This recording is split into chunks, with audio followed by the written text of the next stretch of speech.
It's 1 in 10 you have to do, otherwise we're not letting you do it. But we're actually up to 1 in 24, so we get rid of 24 regulations for everyone. That's not a bad deal, right? And it's been very exciting, actually. But including we're allowing 100 in the great big beautiful deal. We're allowing 100% expensing for capital expenditures, including investments in factories and equipment and structure. So including even structure. So that if Michael goes out and builds a factory, you can take it against tax immediately, the whole thing. You don't have to wait 38 years or do it over a 38-year period. And I think that's what made the first tax cut, which we, by the way, got extended in this tax cut. So, and you add it up, it's the biggest tax cut in the history of our country. But I think that the expensing factor, and it's good for 10 years too, I think that's the, maybe was the reason that so much growth was, there were other reasons, but so much growth was gotten in the first term. So earlier this year I said that the challenges of our time demand a new spirit of patriotism and national loyalty in Silicon Valley, smart people, and from the whole technology sector, and that patriotism is on huge display here in this room with some of the most brilliant people. And I'd now like to ask Secretary Howard Lutnick to say a few words, and OSTP Director Michael Kratsios also say a few words. And I look forward to hearing from Michael a little bit about this subject. Cristiano, welcome.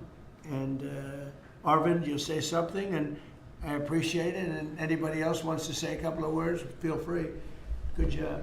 So why don't we start with Howard, please. So the key to America's success is the amazing innovators that we have. I mean, we have invented everything from the light bulb, transistor, GPUs. We are on the edge of everything. And we need to keep being on the edge. And the people at this table and this industry is why America's great. We need to build here. You know, for too many years, we innovated and we let everyone else build our stuff. And we just can't do it anymore. So with President Trump coming and winning the election on November 5th, we changed that, and now we're going to build it here. You've done everything you can, and you've heard trillions and trillions of dollars of technology build coming home to America to protect and defend us and use our innovations here. You're driving interest rates lower, and you're going to continue to drive them lower. That makes it cheaper. It makes it more exciting to build here. You're blowing out the regulatory deep state so that people can build here and do it fast. And the last thing is, because of our investment in energy, we're going to drive down the cost of energy for all Americans, including the people who are building here. Drive down the cost of energy. It's great for America. Put all of that together, and you're going to see the greatest growth the United States of America has ever seen. You're going to see north of 4% next year, and then it's going to go up from there to 5s and 6s. This president's going to drive the greatest GDP growth, led by the tech sector coming home and driving growth. Well, thank you. You know, one of the things I'd like to say just before going over to Michael, and this Michael, and then we'll have this Michael, all right? But one of the things I'd like to say is, in the old days, when you announced really good results in this country, the stock market went up. And that's the way it should be. And we're going back to that.